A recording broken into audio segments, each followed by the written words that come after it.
تو اللہ جو سب سے پہلا ٹائٹل دے گا، جنت کی ساری نعمتیں ہوں گی اور نوکر آ کے سلام کریں گے، سلامن سلاما، اس کا ایک نشہ چڑھے گا۔ پھر فرشتے آ کر کہیں گے سلامن سلاما، اس کا ایک اور نشہ چڑھے گا۔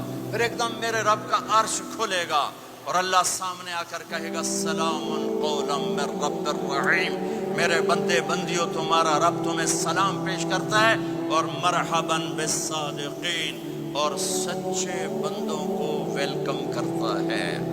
میرے بھائی بہنوں، سچ، میرے نبی کے عالی اخلاق، سچ، سچائی، سچائی، سچائی۔ آپ نے یزید کی برائیاں تو سنی ہیں، اس کے بیٹے کی نیکی سنو۔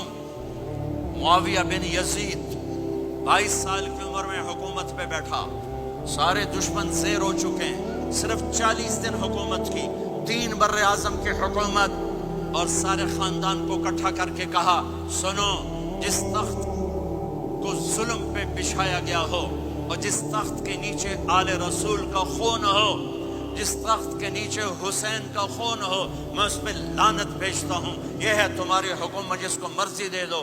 3 بر اعظم کی حکومت سچائی پر چھوڑ دی، 3 بر اعظم کی حکومت سچائی پر چھوڑ دی، 3 بر اعظم کی حکومت کو لات مار دی سچائی پر۔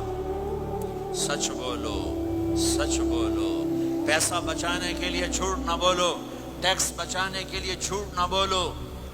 مسلمان کی ایسی پہچان بناؤ کہ جب تم کہو میں مسلم ہوں تو اگلا کہے ہاں مسلمان جھوٹ نہیں بول سکتا، مسلمان تو سچ ہی بولتا ہے۔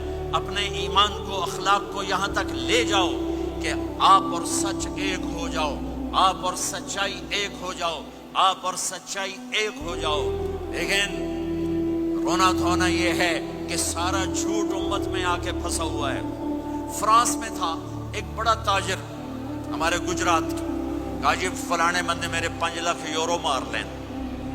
میں نے کہا یہ جو فرینچ ہیں گورے، یہ بھی ایک دوسرے کے پیسے مارتے ہیں؟ کہنے لگا جی نہیں۔ میں نے کہا کیوں؟ کہ وہ سارا لکھت پڑھت ہوتی ہے، کمپیوٹر ہوتا ہے، مار نہیں سکتے۔ میں نے کہا پھر تم کیوں نہیں لکھت پڑھت کرتے؟ کہا جی پھر ٹیکس دینا پڑتا ہے۔ میں کہا 5 لاکھ دا ٹیکس لگا گیا ہے، اس سے اچھا نہیں تھا تو 2 لاکھ ٹیکس دے لیتا اور تیرا ضمیر بھی زندہ ہوتا اور تو صبح کی نیند سوتا۔